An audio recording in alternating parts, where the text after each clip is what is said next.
Alhamdulillahi Rabbil Alamin. Wassalatu wassalamu ala ashrafil anbiya wal mursalin wa ala alihi wa sahbihi ajma'in. Rabbi shrah li sadri wa yassir li amri wahlul 'uqdatan min lisani yafqahu qawli. Subhanaka la ilma lana illa ma 'allamtana innaka antal alimul hakim.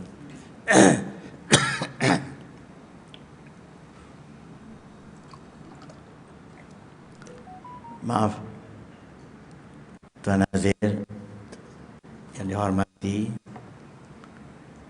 Tuan Imam, Tuan Bilal, AJK, Datuk Atilatin dan sedang hadirin sekalian. Maaf, suara saya ni masih tak baik dah sebulan dah.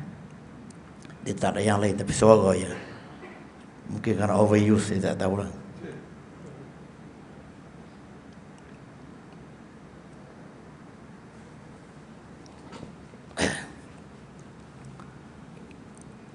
Sebagai pendahuluan pagi ini,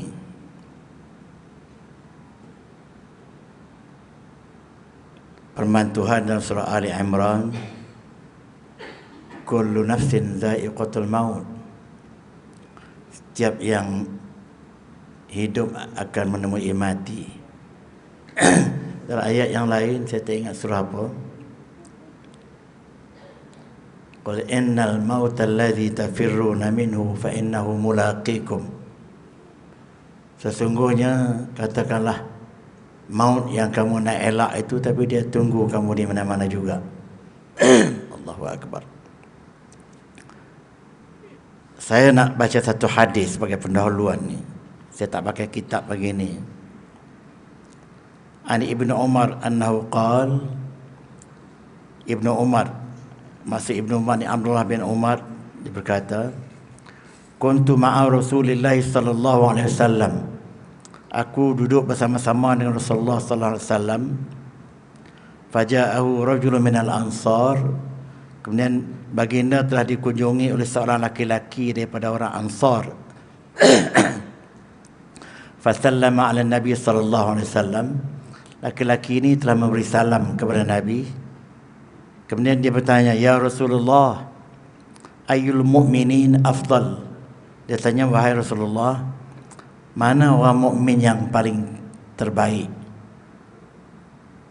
Baginda menjawab, ahsanuhum khuluqan, yang paling baik perangainya.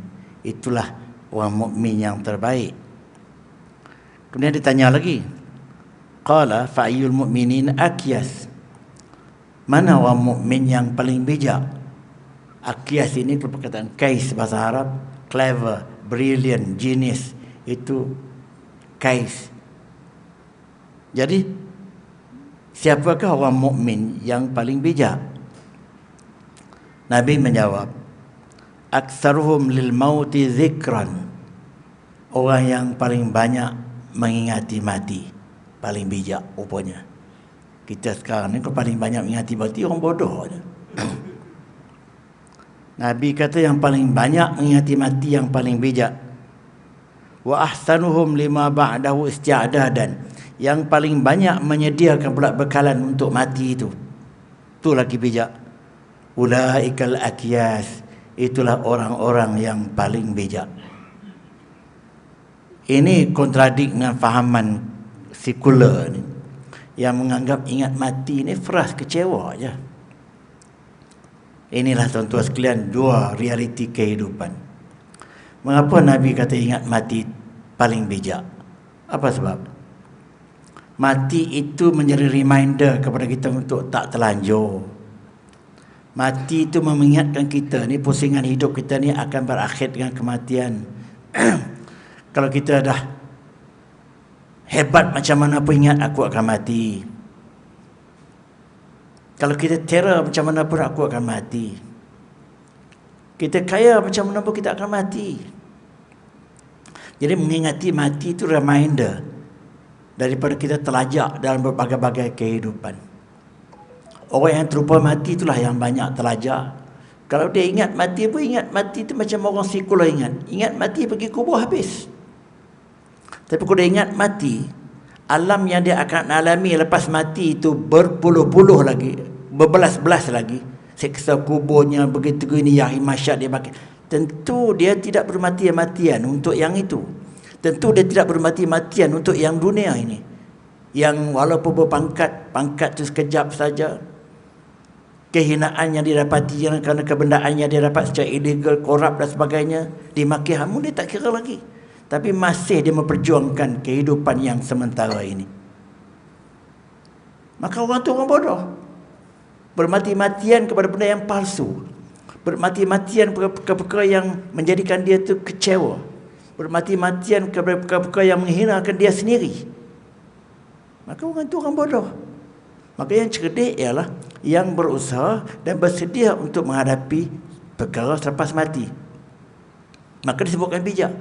Apa sebab? Yang dikatakan cerdik, maka kalau dia tak terlibat dengan rasuah, dia tak terlibat dengan maksiat, dia akan menjalankan tugas dengan baik, dia akan bekerja, kesemuanya ditujukan untuk keredaan Allah. Sebab itu bekalan yang terbaik untuk lepas mati. Maka tentu orang tu orang lebih bijak. Kalau orang yang hanya mencari bekalan untuk setakat dunia, tak kira ada wujud lalu lintang patah seperti yang sedang berlaku sekarang, tentu orang tu bodoh. Berbanding orang yang mencari bekalan, walaupun keduniaan kita nampak, dia cari harta tapi untuk infak, dia cari duit banyak untuk berderma, kesemuanya dinisbahkan, ditujuankan kepada yang lepas mati untuk mendapat keridhaan Allah. Tentu orang ni lebih baik, lebih bijak. Sebab di dunia pun dia akan mendapat faedah, di akhirat lebih-lebih lagi. Itu dia punya logik mengapa Nabi kata orang yang mengingati mati dan bersedia ke arah itu ialah yang paling bijak. Yang selama ni kita anggap bodoh. Tapi jangan anggap yang bunuh diri itu, nak mati itu cerdik. Itu lagi-lagi bodoh. Ini yang bersedia untuk kematian dan bersedia untuk menghadapi alam selepas kematian, mengikut perspektif Islam. Itu pendahuluan pagi ini. Yang kedua, ini senang Saudara Yaakob nak rakam, itu satu satu klip yang berasingan. Tuan-tuan sekalian, apa sebab ni? Ya Allah Akbar.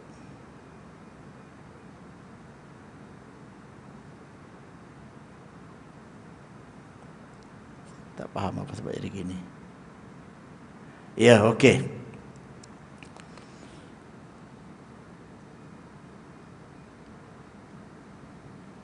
Dalam kehidupan kita ini, tuan-tuan sekalian, dah berumur, di umur-umur senja macam saya dah 70-an, 73 plus, 73 setengah dah. Bulan depan 73 setengah. Tak berapa orang yang ada lebih 70. Tuan Haji seorang dia 78. Cuba angkat tangan berapa orang yang lebih 70. Tak ada yang lain. Ada seorang lagi ya. Kau dah 70 lebih ni dah terlalu senior veteran. Di masjid saya jemaah subuh ramai, sekitar antara 150 dengan 200 orang, campur laki-laki perempuan.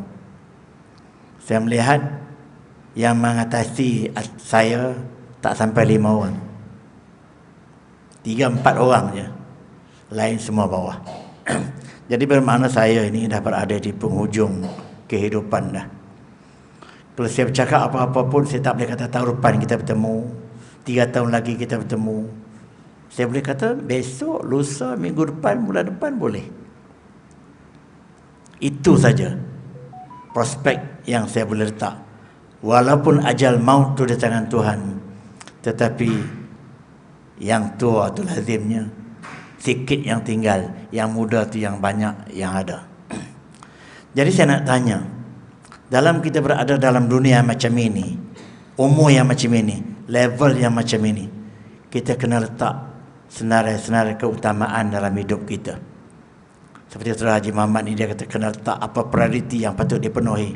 Saya tanya dia apa yang dibuat setiap hari sebab dia berseorangan. Dia kata dia buat kerja kebajikan, dia buat tanam-tanam pokok pisang di kawasan ni. Dia kata dia sembahyang tahajud setiap malam. Dia ada rakan tahajud sampai 66,000. Masya Allah, hebat itu. Jadi kita nak buat semua tak boleh. Kita nak tinggal semua lagi-lagi tak boleh. Oleh sebab kita nak buat semua tak boleh, kita kena pilih keutamaan yang mesti kita buat. Beberapa perkara yang mesti kita buat dalam banyak-banyak perkara tu. Kalau tidak, kita akan terbuat benda yang tak patut kita buat. Kita tertinggal benda yang patut kita kena buat. Itu pun tak cerdik juga. Macam dah tua-tua ni, tak usahlah makan benda keras, duk makan juga, telan biji-biji. Kau dah tua juga, umur 75, kau nak kahwin baru ada isteri yang lama tu mati, carilah umur 50-an, cukup lah kot. Kalau cari umur 40-an, 30-an, akhirnya dia tinggal kita. Sebab beli baju kau badan sendiri. Jadi dalam bab agama begitu tuan-tuan sekalian. Kita kena pasti apa keutamaan yang mesti kita buat dan kita alami. Gagal kita mengenali begini, kemungkinan kita terbuat benda yang tak patut diutamakan, kita tertinggal benda yang patut diutamakan. Saya telah kena pasti dalam 3 perkara basic utama. Ini tak terdapat dalam kitab-kitab tertentu. Setelah saya mengkaji ayat Quran, saya mengaji semangat-semangat yang ada dalam Al-Quran dan kitab-kitab tafsir, dalam pelajaran-pelajaran akidah, saya dapati ada 3 basic. Basic apa tu? Basic activity atau basic amalan atau basic 5 perkara lah yang mesti kita tak boleh kompromi lagi dalam hidup saat-saat menunggu dipanggil pulang ini. Yang pertama,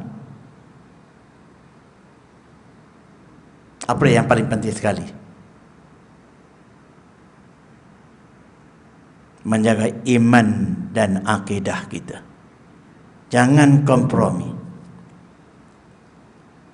Walaupun kita banyak buat kebajikan, buat ibadat, semayang, tapi belum tentu lagi akidah kita terpesong atau tidak. Perkara yang paling utama sekali tuan-tuan sekalian mengenai iman dan akidah ni, rukun iman tu ada 6. Ya tak? Semua orang tahu. Dan di celah-celahnya banyak lagi yang lain. Hari mahsyar, hari kebangkitan, titi siratal mustaqim, hisab dan berbagai-bagai. Tapi yang difokuskan dalam rukun iman itu 6 perkara.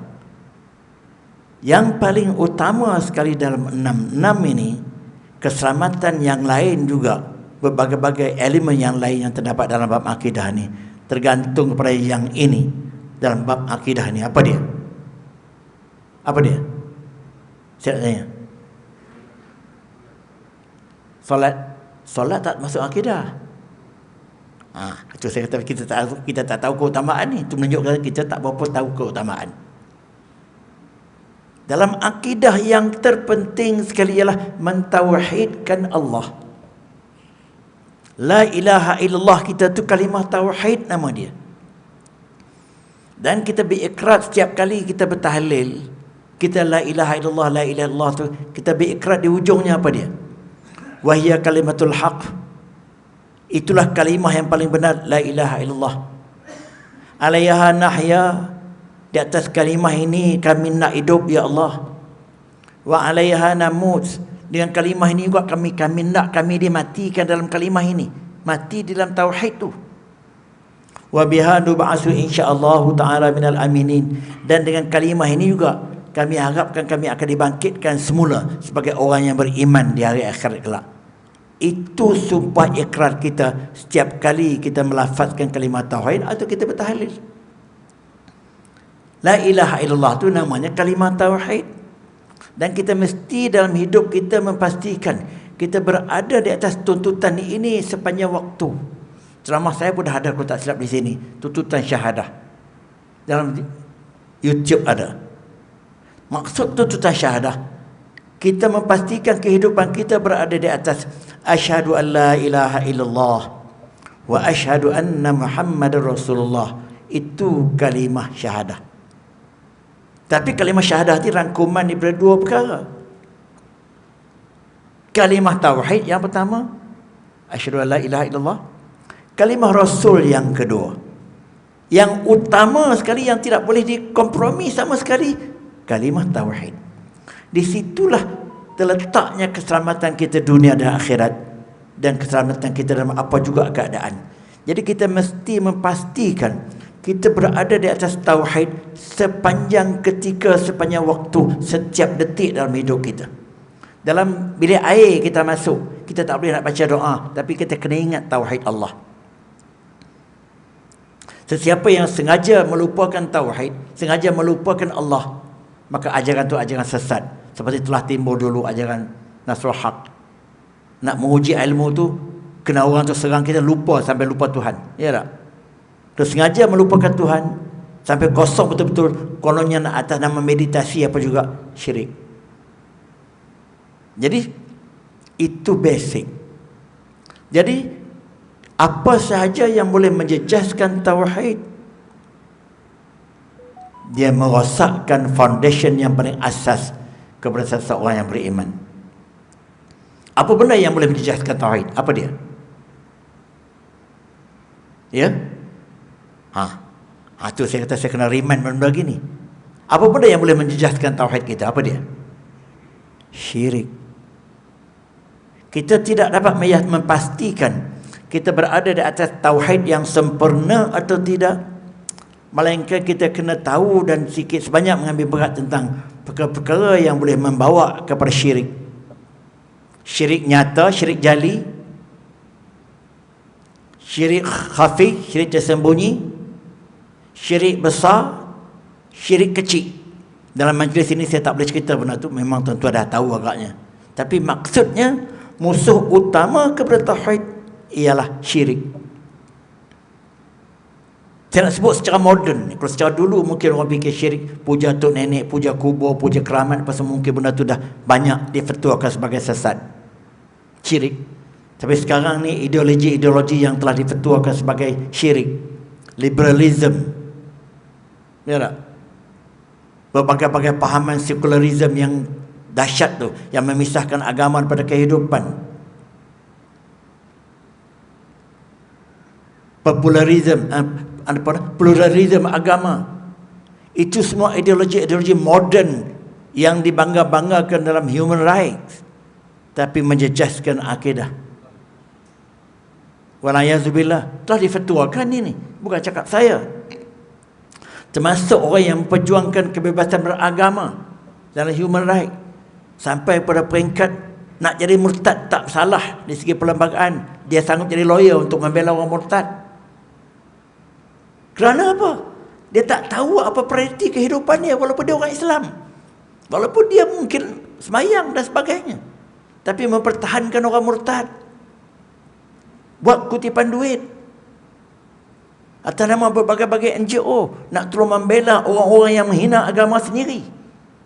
Menghina agama tu boleh jadi murtad, syirik. Tapi itu dilakukan oleh orang zaman moden ini atas nama hak asasi manusia. Kerana dia tak mengenali apa erti tauhid, dan dia pun mungkin tak kisah dia berada di atas kehendak tauhid atau tidak. Itu satu tragedi yang amat serius tuan-tuan sekalian dalam kehidupan moden ini.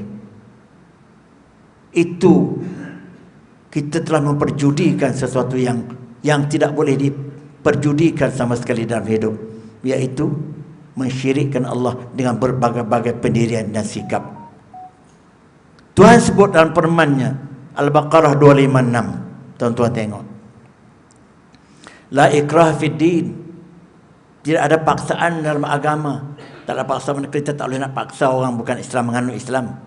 Tetapi bagi orang Islam, dia mesti kekal dalam Islam. Sebab itu kebebasan ini bukan kebebasan mutlak seperti freedom of religion dalam common law. Qad tabayyana ar-rusydu minal ghayy. Sesungguhnya yang nyata itu telah nyata, yang benar itu telah nyata daripada yang sesat. Mana Islam tu nyata, yang lain daripada Islam tu sesat. Nyata dah, tak payah paksa mereka tahu. Faman yakfur bit-taghut. Sesiapa yang menolak taghut. Taghut mana segala perkara yang berlawanan dengan tauhid, segala perkara yang menolak ketuhanan Allah. Itu taghut. Siapa yang menolak taghut, wa yu'min billah, dan beriman dengan Allah saja. Beriman dengan Allah dalam arti kata beriman dan mentauhidkan dia. Kalau beriman dengan Allah tidak mentauhidkan dia, Kristian pun beriman dengan Allah. Ya tak?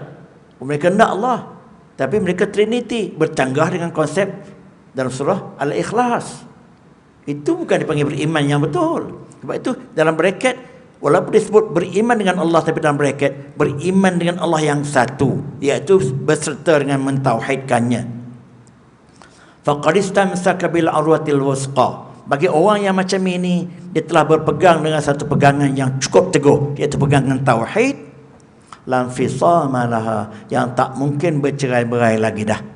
Maknanya dia selamat dunia akhirat. Wallahu sami'un alim, dan dia maha mendengar dan maha melihat. Itu ayat nak memastikan kita berada di atas tauhid, menolak tauhid, menerima Allah saja. Firman Tuhan yang lain, surah Al-An'am 102, 103.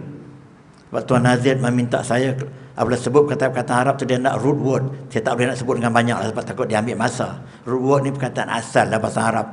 Dia kata ada orang ramai belajar Arab sini. Saya tak nak terbawa-bawa sangat ke situ, nanti buang banyak masa ke situ. Saya lebih kurang je lah. Firman Tuhan dalam surah Al-An'am 102, 103. Dzalikumullahu rabbukum. Itulah Tuhan kamu yang patut kamu puja, iaitu Tuhannya Allah yang satu, iaitu la ilaha illa huwa, tidak ada Tuhan yang lain melainkan dia. Kalimah tiada Tuhan yang lain melainkan dia, maknanya kita singularkan Allah saja yang kita terima, kita tolak yang lain. Itu maknanya tiada Tuhan yang disembah melainkan dia. Kalau kita kata kita sembah Allah, mungkin kamu sembah yang lain sama. Tapi bila tak ada yang lain, dah kita tolak semua yang lain, hanya Allah saja. Itu maksudnya kita mentauhidkan dia. Wa khaliqu kulli syai', dia yang mencipta segala sesuatu. Fa'buduh, maka kamu sembahlah Allah yang macam itu. Wa huwa ala kulli syai'in wakil, dan dia menjadi ejen kepada semua perkara dan dunia ini. La tudrikul absaru, mata tidak boleh melihat dia. Wa huwa yudrikul absar, tapi dia yang melihat semuanya. Wa huwal latiful khabir, dia maha seni dan maha bijaksana. Itu semua ayat-ayat yang mengesahkan tauhid. Satu lagi ayat yang lain, Al-Anbiya 25. Wa ma arsalna min qablika bir rasulin illa nuhiya ilaihi annahu la ilaha illa ana fa'budun. Aku tidak utuskan kau dan sesiapa pun sebelum kau, wahai Muhammad. Tidak ada satu rasul yang aku pernah utuskan engkau dan siapa juga sebelum kau, melainkan kami wahyukan kepada dia. Tuhan tak sebut aku, dia sebut kami. Tidak pernah kami utuskan sebelum kau, wahai Muhammad, mana-mana rasul, melainkan kami wahyukan kepada dia. Apa dia wahyunya? Annahu la ilaha illa ana, tidak ada Tuhan yang lain dah melainkan aku. Di sini Tuhan sebut aku balik, sebab dia tak kata kami lagi dah. Itu perbezaan bahasa Arab Tuhan gunakan. Waktu dia katakan membesarkan kata dia tu kami, sebagai membesarkan dia, tapi dia kata tidak ada Tuhan yang lain melainkan aku, dia tak kata kami lagi dah. Fa'budun, maka hendaklah kamu sembah aku. Ayat ini dengan jelas mesej mentauhidkan Allah itu bukan saja sejak pada Nabi Muhammad, tapi sejak daripada Adam. Kemudian Allah itu dia bersikap kekal abadi, tak binasa. Yang lain semua binasa, sebab dia hanya satu-satunya Allah yang kita tauhidkan. Firman Allah Al-Qasas 88, wala tad'u ma'allahi ilahan akhar, jangan sekali-kali kamu menyembah dan berdoa beserta dengan Allah tu kamu minta pada yang lain. Ini yang banyak syirik ni. Minta kepada Allah tapi pada penunggu pun minta, tok nenek pun minta, bertawassul dengan keramat pun banyak. Ini yang dikatakan mereka beriman kepada Allah tapi mereka tidak mentauhidkan Allah. Ini yang paling banyak yang berlaku ni. Dia terlalu banyak tuan-tuan sekalian perkara-perkara yang menjejaskan tauhid ini. Kata dia yakin perlembagaan itu mengatasi Al-Quran seperti setengah-setengah pihak. Kita berhujah dengan ayat Al-Quran, dia tak Al-Quran pun tertakluk pada perlembagaan. Kalau cakap sampai ke hati tuan-tuan sekalian. Banyak orang kata gitu. Walaupun Al-Quran tu hebat, tapi tahu tak di Malaysia ni Siapa yang lebih mengatasi antara Quran dengan perlembagaan? Siapa yang mengatasi? Dia kata perlembagaan mengatasi Al-Quran. Banyak orang Islam kata gitu. Walaiyazubillah, tuan-tuan sekalian. Nak selesai krisis ini susah.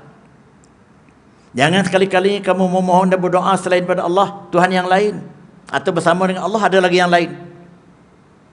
La ilaha illa huwa, tidak ada Tuhan yang lain dah. Dia saja yang patut kamu berdoa dan patut minta, tidak ada lagi yang lain.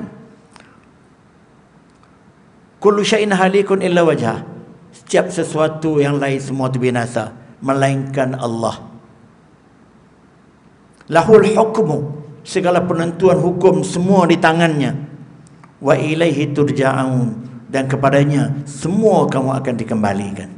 Itu ayat-ayat yang otentik, mengesahkan dan menjamin kita mesti berada dalam keadaan tauhid segenap ketika, segenap waktu. Jadi musuhnya syirik. Bahayanya saya nak baca satu ayat. Al-An'am 88. Dzalika hudallahi yahdi bihi man yasha. Begitulah petunjuk Allah yang dia telah berikan petunjuk kepada siapa yang dia nak, iaitu petunjuk bertuhankan Allah yang satu, menolak segala tuhan-tuhan yang lain. Itu maksudnya. Dia boleh beri petunjuk kepada siapa yang dia nak di kalangan hambanya. Walau asyraku, jikalau mereka mensyirikkannya, walau asyraku bihi anhum, kalau mereka mensyirikkan Allah itu dengan yang lain-lain, wal'iyazubillah, lahabita anhum ma kanu ya'malun, maka binasalah segala apa, sia-sialah segala apa yang telah mereka buat di dunia ini. Waktu tuan-tuan sekalian, kita kena jaga betul-betul ni. Sebab tu saya kata senarai keutamaan. Macam orang kampung teman-teman Jepun dululah, susah nak makan, nak minum, susah. Dia kata tak apa Ustaz, ada beras, ada garam cukup. Bermakna survival dia bergantung pada beras dengan garam. Yang lain tak ada, tak apa. Bermakna waktu itu beras dan garam ialah yang paling utama untuk survive. Sedangkan beras dengan garam sekarang ni apalah nilainya, tidak? Itu. Tapi dalam kehidupan, mentauhidkan Allah itu bukan bergantung pada waktu. Setiap waktu, setiap ketika, selagi kita berada dalam keadaan mukallaf. Kalau kita dah tak mukallaf, kita pitam, kita mabuk tu, harap Tuhan takdirkan kita di dalam tauhid. Permantuhan lagi yang lain yang mengatakan syirik ini cukup bahaya. Walaqad uhiya ilaika, sesungguhnya telah diwahyukan, aku telah wahyukan kepada engkau wahai Muhammad. Wa ilal ladzina min qablik, dan aku wahyukan juga kepada orang-orang sebelum kau, mana rasul-rasul sebelum kau. La in asyrakta, jika engkau mensyirikkan Allah. Nabi pun Tuhan sebut dia, kalau engkau asyrakta ni, kalau engkau mensyirikkan Allah. Tadi untuk semua orang. La yahbatanna amaluka, pasti segala amalan kau sia-sia. Ini Tuhan kata kepada Nabi.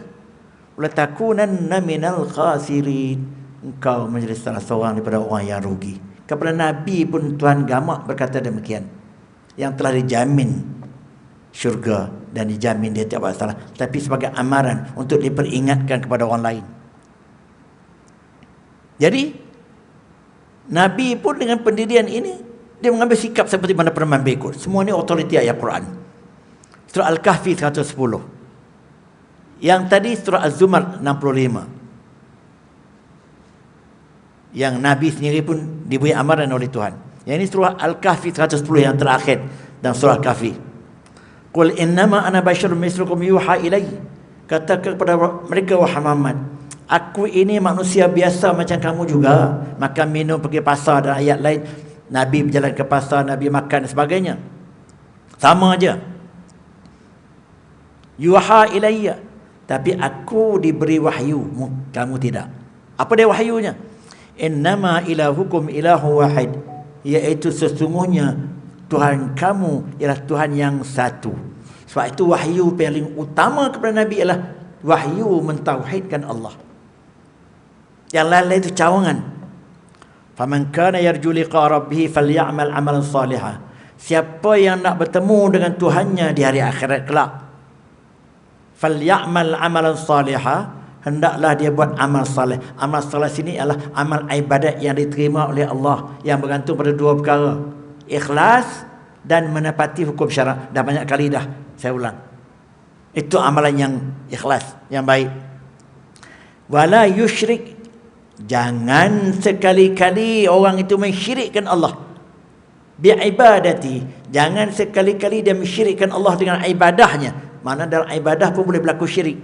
Bi'ibadati rabbi ahada, dengan dia menyembah Allah tapi pada masa yang sama mungkin yang lain juga dia mensyirikkan Allah. Macam tadilah, dia minta kepada Allah tapi minta pada penunggu. Dia bergantung pada penenung nasib masa depan dia. Macam sekarang dia kata, saya yang menentukan masa depan saya. Banyak orang kata gitu. Cakap itu dah berlaku dengan penuh kesedaran, dengan penuh ego. Saya yang menentukan kejayaan saya. Kalau setakat berdoa saja, bapa saya tak dapat apa pun. Dia berdoa daripada muda sampai ketua tak dapat apa pun. Bermakna berdoa tak ada faedah. Saya tak pernah berdoa, cuba tengok. Syirik cakap yang macam itu.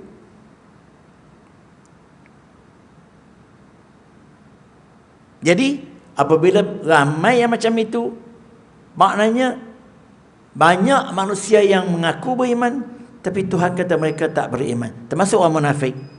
Surah Al-Baqarah ayat yang ke-8, tuan-tuan tengok. Tak sempat nak habis ni, banyak lagi. Wa minan nasi man yaqulu amanna billah, ramai di kalangan manusia mengaku kononnya mereka beriman dengan Allah. Ayat yang ke-8 Al-Baqarah. Wa bil yaumil akhir, dan mereka beriman dengan hari akhirat. Wa ma hum bimu'minin, sebenarnya mereka tak beriman pun. Sebenarnya mereka tak beriman. Ini orang munafik macam tu, dia mengaku beriman, dia mengucap semua tapi mereka pembohong. Hati mereka meragui Allah, hati mereka meragui Rasulullah Muhammad, dan mereka menjadi duri dalam daging, pemusnah, pengacau yang cukup kuat di zaman Nabi. Tuan-tuan fikir sekarang tak ada orang munafik? Ada tak? Tuan-tuan jawab sendirilah. Banyak ya? Bukan saya jawab ni, masuk langsung orang lain tu jawab. Saya jawab bagi pihak orang lain. Ramai yang ada depan saya ni mengatakan ramai orang munafik sekarang ni. Di kalangan orang kita juga ya tak? Ya. Sensitif benda-benda gini tuan-tuan sekalian, tapi saya terpaksa bercakap. Itu yang pertama. Mesti kita jaga akidah, dalam bracket emphasize must be given to tauhid. Sebab akidah umum sangat. Bahkan kalau tuan-tuan kata apa yang paling penting yang utama ni ialah tauhid, sebut tauhid pun tak apa, tapi dia sebahagian berkomponen akidah. Yang kedua, apa dia? Setelah kita dah betul-betul mentauhidkan Allah, apa dia? Common sense. Apa dia? Jauhlah, tak kenal tak apa, Maha Guru duduk di depan ni. Barulah duty kita untuk memenuhi kehendak tauhid. Kalau setakat tauhid saja, kita mengaku saja dengan hati, tapi apa buktinya? Apa buktinya? Apa dia buktinya? Amal ibadah kita. Itu saya kata benda-benda begini, logik kita pun boleh kita fikir. Setelah kita berada di atas kehendak tauhid yang macam saya kata tadi, kita buktikan, kita mengotakkan kehendak tauhid tadi dengan beribadah kepada Allah semata-mata kerana dia. Sebab tu ibadah itu datang selepas mentauhidkan Allah. Jangan kata, oh kalau kita nak kena belajar sifat 20 tak usah semayang lagi. Bukan macam itu maksudnya. Semayang pada awal, tapi kena memperkuatkan tauhid. Jangan semayang saja takut semayang tu tadi tak ada tali pengikat dia. Ya tak? Jadi ibadah kita itu tuan-tuan sekalian membuktikan tauhid kita. Dalam ayat Quran dia tak kata mentauhidkan Allah. Tak ada perkataan yang kata mentauhidkan Allah. Dia katakan wa'budullaha wa la tusyriku bihi syai'an. Banyak ayat macam itu. Kamu sembahlah Allah, jangan sekali-kali mensyirikkannya. Seolah-olah sembah Allah itu nombor satu. Tetapi apa erti kita sembah Allah kalau kita tidak mentauhidkan dia? Ya tak? Banyak orang buat amal ibadat. Maka dengan sebab itu, tauhid itu Dengan perkataan jangan kamu mensyirikkannya, bermaksud kamu mesti sembah Allah dalam keadaan kamu mentauhidkan dia sahaja. Itu maksud fahamannya. Wala tusyriku bihi syai'a, dan jangan sekali-kali kamu mensyirikkannya dengan sesuatu. Sebab itu firman Tuhan dalam surah Az-Zariyat, bukan, surah An-Nisa ayat 36. Wa'budullaha wa la tusyriku bihi syai'an.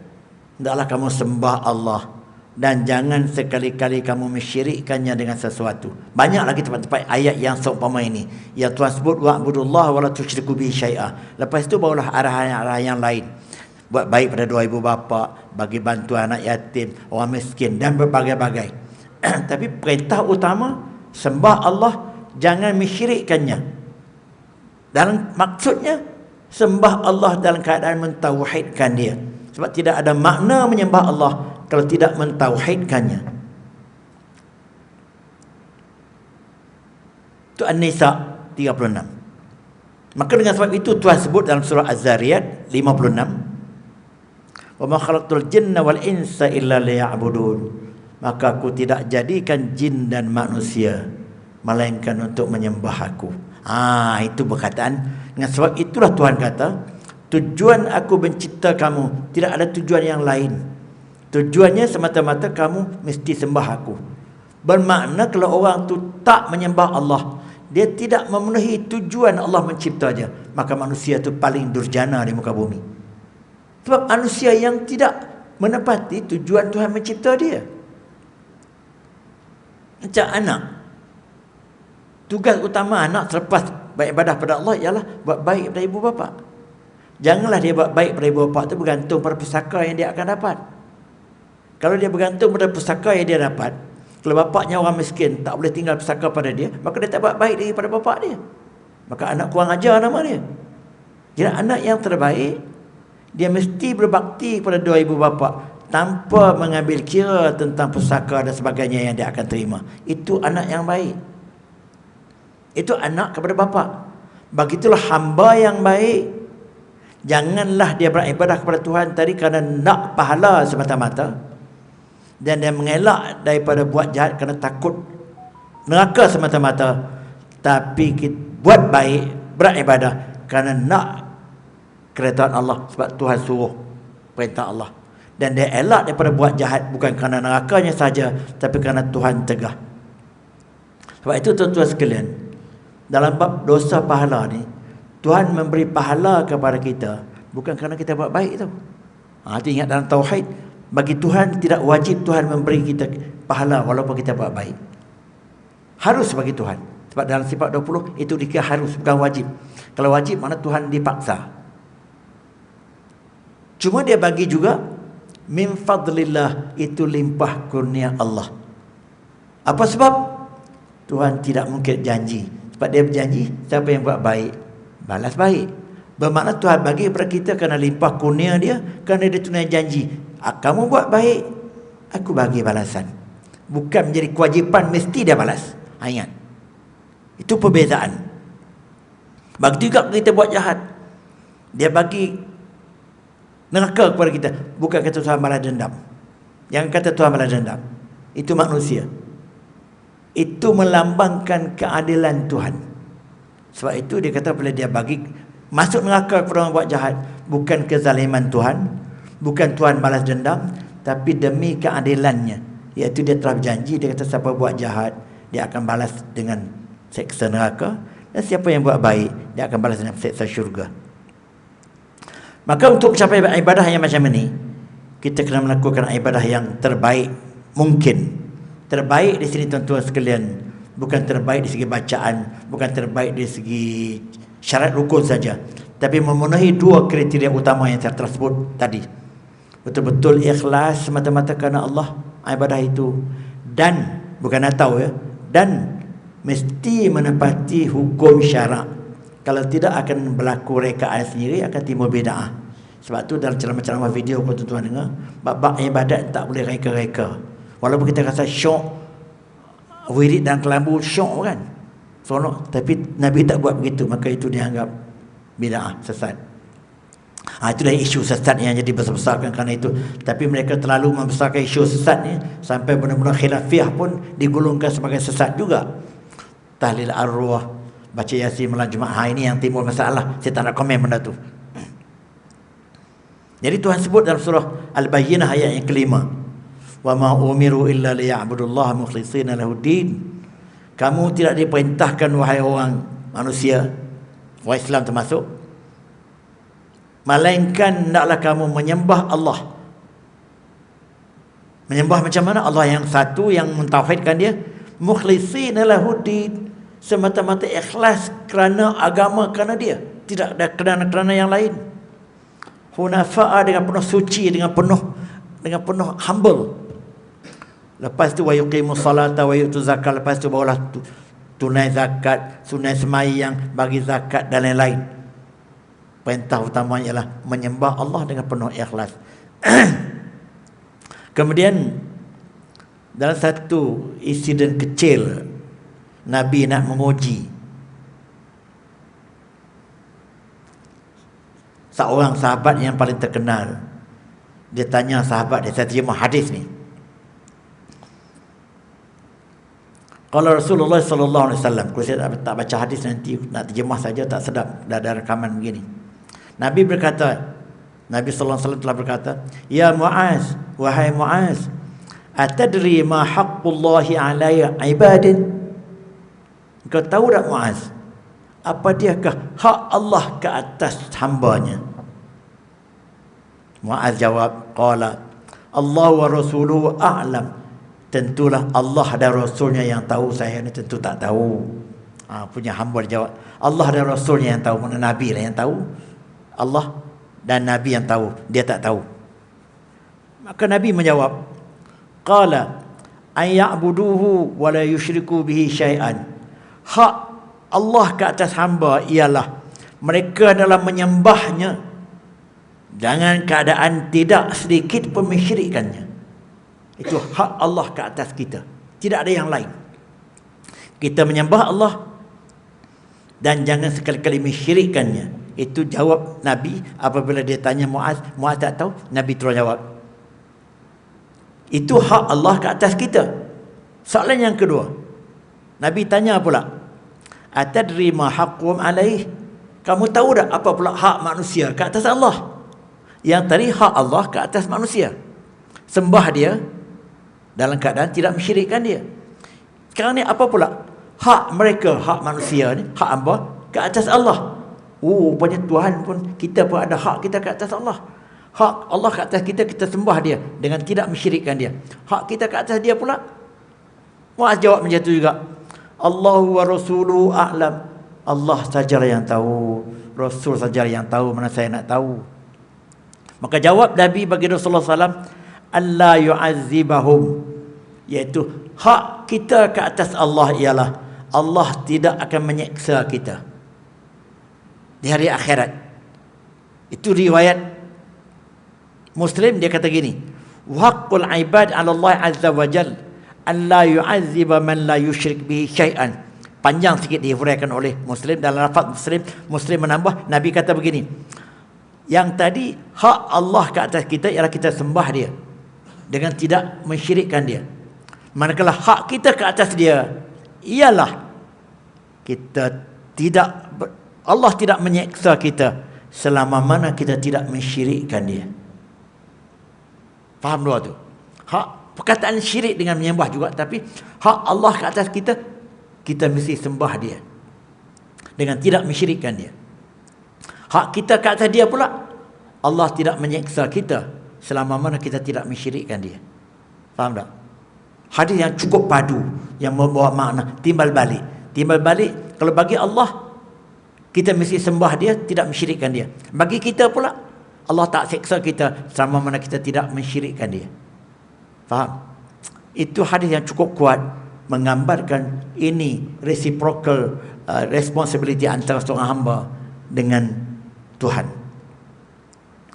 Dan inilah yang kita hendak jelmakan di dalam iyyaka na'budu wa iyyaka nasta'in. Setiap kali waktu kita solat, kita kena jelmakan Apa yang saya hurai panjang lebar tadi, lintasan yang berlaku waktu kita iyyaka na'budu wa iyyaka nasta'in. Waktu kita baca iyyaka na'budu, kalau boleh lah, lintasan macam itu. Akan Kau saja kami sembah. Sembah macam mana? Sembah dalam keadaan tidak mensyirikkan dia. Sembah dengan penuh ikhlas. Sembah dengan penuh yang saya huraikan macam panjang tadi. Wa iyyaka nasta'in. Akan Kau saja kami minta pertolongan. Melambangkan kelemahan kita. Kita manusia yang serba lemah, memerlukan pertolongan Allah.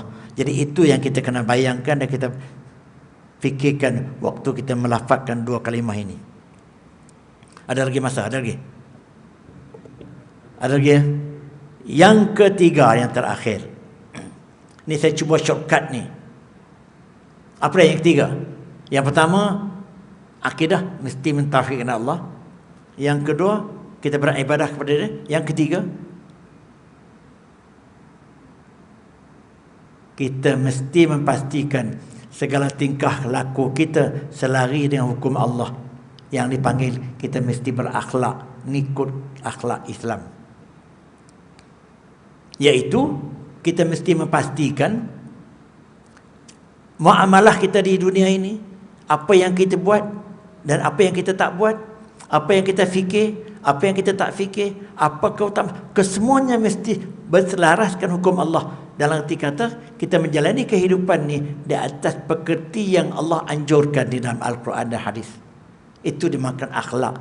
Akhlak Islam ni bukan berjalan tunduk depan orang aja, ataupun lemah lembut depan orang.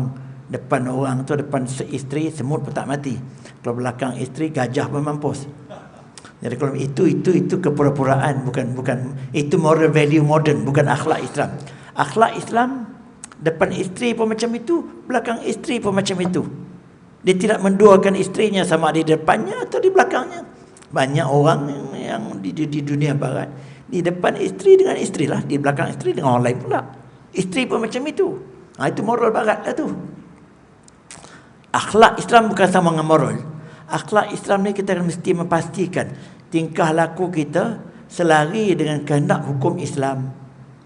Jadi dalam konteks ini orang lebih mengutamakan akhlak secara batin.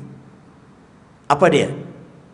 Kita hindarkan segala sifat-sifat mazmumah, riak, takbur, angkuh, hasad, dengki dan sebagainya. Itu sifat mazmumah yang paling terkenal dalam bab akhlak. Ya tak? Jauhkan benda-benda itu sama sekali. Di segi zahir pula, jangan bekeng, jangan marah, jangan keras hati. Itu segi sikap-sikap zahir. Akhlak secara zahir.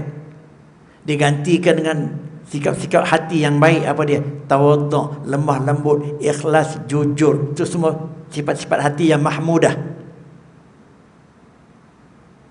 Sifat-sifat lahir yang mahmudah pula apa dia? Lemah lembut, caring, ambil berat, tolong menolong dan sebagainya. Prihatin. Jadi benda-benda begini semua di bawah sistem akhlak Islam. Sebab itu bila kita orang kata akhlak Islam tu apa dia? Iaitu penampilan satu pekerti orang Islam yang betul-betul beriman dan beribadah, dan seluruh tingkah laku dia tu menggambarkan itu kandungan ajaran Islam. Sebab itu Nabi itu, wa innama bu'istu li utammima makarimal akhlaq, aku diutuskan untuk menyempurnakan akhlak yang mulia. Maksudnya perangai Nabi keseluruhannya menggambarkan itulah ajaran Islam. Inna khuluquhu khuluqul Quran. Akhlak Nabi, perangai Nabi itu ialah manifestasi daripada apa yang ada dalam Al-Quran. Maka dengan sebab itu, kalau orang dia nak tahu tentang Islam keseluruhannya, dia rajin baca sejarah Nabi dengan lengkap pun dia boleh tahu. Cuma dia kena tahulah prioritinya mana diutamakan. So, tuan-tuan tengok ayat-ayat yang berkaitan ni, tak sempat saya nak jemah ni. Tuan-tuan tengok surah Al-Mu'minun, daripada ayat 1 sehingga 10 tu. Tuhan menceritakan bagaimana orang mukmin yang berjaya tadi, yang khusyuk dalam semayangnya, yang mengelakkan segala benda yang sia-sia. Saya jemah terus ya, nak baca je lambat. Iaitu qad aflahal mu'minun, berjayalah orang mukmin yang khusyuk dalam solatnya. Walladzina hum 'anil lagwi mu'ridun, yang mengelakkan segala benda yang sia-sia. Walladzina hum lizakati fa'ilun, yang menunaikan zakat. Walladzina hum li furujihim hafizun, yang menjaga maruah-maruah seksnya, maruah-maruah peribadi termasuklah hubungan jenis, melainkan dengan isteri-isteri masing-masing atau suami masing-masing. Kemudian walladzina hum li amanatihim wa ahdihim ra'un, mereka yang menjaga amanah dan tanggungjawab mereka dengan baik. Walladzina hum ala salawatihim yuhafizun, mereka menjaga solat mereka dengan baik, rukun-rukun dan syarat-syaratnya. Ulaikal muwarisun, orang itu yang mewarisi. Bagaimana ciri mukmin yang berjaya tadi? Rangkuman tauhid pun di dalam tu, rangkuman amal ibadah pun dalam tu, rangkuman akhlak pun dalam tu. Ayat yang tak cukup panjang, 11 ayat saja, 10 ayat, tapi rangkuman ciri-ciri ketiga-tiga perkara tadi. Begitu juga surah Al-Baqarah 177, ayat yang panjang, tuan-tuan tengok. Laisal birra an tuwallu wujuhakum qibala al-masyriqi wal maghrib. Bukanlah kebaikan tu dinilai hanya kamu menghadap ke timur atau ke barat. Walakin al-birra man amana billah. Tapi yang kata baik itu siapa yang beriman dengan Allah, wal yaumil akhir, beriman dengan hari akhirat, wal malaikati, beriman dengan kitab, wal kitabi, beriman dengan malaikat dan kitab-kitab, wan nabiyina, dan dengan nabi-nabi, wa atal mala ala hubbihi, dan dia memberi harta yang disayanginya, zawil qurba, kepada kaum keluarganya, bersebagai-bagai sampai ke ujung ayat itu. Kalau tuan-tuan tengok sampai ke ujung ayat itu, menggambarkan ciri kebaikan tadi, rangkuman semua itu. Maka rangkuman semua itu, rangkuman akidah pun ada, beriman dengan semua-semua tadi. Lepas tu rangkuman amal ibadah dia, salat, bagi bantuan semua. Lepas tu rangkuman akhlak, dia menjaga hubungan kejiranan dan sebagainya. Itu satu ayat tapi panjang. Yang terakhir, tuan-tuan tengok juga dalam surah Al-Furqan ayat 63 sampai 68. Wa ibadur rahman tu, ciri-ciri hamba-hamba Allah yang Allah bersifat rahman tu, ciri-ciri hamba Allah tu ada berapa? Disebutkan banyak dalam ayat tu. Tuan-tuan tengoklah, balik tengok. Antaranya disebut yang lemah lembut, yang berjalan di muka bumi ni haunan, iaitu hamba Allah ni apabila berjalan di muka bumi dengan lemah lembut, sikap lemah lembut, akhlak. Wa idza khatabahumul jahiluna, apabila mereka ditegur oleh orang-orang yang tak senonoh pun mereka tetap melayan. Walladzina yabituna li rabbihim sujadan wa qiyama, yang terus sembahyang tahajud sebelah malam dalam keadaan buat baik. Kemudian sifat lagi, walladzina yaquluna rabbana srif 'anna azab jahannam, yang selalu berdoa supaya Tuhan menjauhkan mereka daripada azab neraka. Ulama kata ciri ini, ciri hamba Allah yang rahman ialah yang takut kena azab neraka. Kemudian ayat yang lepas daripada itu, walladzina idza anfaqu lam yusrifu, hamba Allah yang rahman ni juga ialah apabila mereka berbelanja mereka tidak membazir, walam yaqturu, tidak juga kedekut, wa kana baina zalika qawama, itulah pendirian mereka, iaitu sederhana dalam perbelanjaan. Ayat yang lepas daripada itu, ayat yang ke-68, walladzina la yad'una ma'allahi ilahan akhar, iaitu mereka-mereka yang tidak berdoa dan tidak menyembah bersama dengan Allah Tuhan yang lain. Wala yaqtuluna an-nafs, tidak membunuh orang, allati haramallahu illa bil haq, melainkan dengan ada hujah-hujah yang diterima oleh Allah. Wala yaznun, dan mereka yang tidak berzina, dan seterusnya sampai ke habis. Bermakna dalam gabungan ayat-ayat ini, bagaimana Tuhan memasukkan ketiga-tiga elemen prioriti yang saya sebutkan tadi. Unsur mentauhidkan Allah, iman, unsur beribadah kepada Allah, dan unsur berakhlak dalam penampilan dia dalam masyarakat, digabungkan sebagai hamba Allah, sifat-sifat hamba Allah yang rahman. Yang tadi sifat-sifat kebaikan itu rangkuman, iaitu Al-Baqarah 177. Lepas tu yang sebelum itu Al-Mu'minun 1 hingga 10, sifat hamba Allah yang berjaya. Jadi saya rasa saya telah mengambil waktu yang agak panjang, tapi saya nak habiskan tajuk ini sebab baru direkam ni susah sikit lah. Bukan susah pun nak kena jaga juga ketepatan maklumatnya dan sebagainya. Jadi saya minta maaf di atas segala kekurangan ini. Yang benar dan hak itu semua daripada Allah. Saya sekadar tukang sampai, menyampaikan sikit sebanyak apa yang saya ada. Tapi apa yang saya cakap ni, saya cakap betul-betul, itulah pendirian saya. Saya telah membuat rumusan bahawa sebagai seorang hamba Islam yang baik, hamba Allah yang baik, mesti jangan alpa tiga-tiga ini. mentauhidkan Allah dalam bab akidah. Yang kedua, dia mesti membuktikan tauhidnya, akidah dia tadi, dengan beribadah kepada Allah secara tulen, ibadah yang ikhlas, jujur dan menepati hukum syarak. Dan yang ketiga, dia mesti pastikan tingkah laku dia menghadapi kehidupan tu berada di atas akhlak Islam. Wabillahi taufiq hidayah.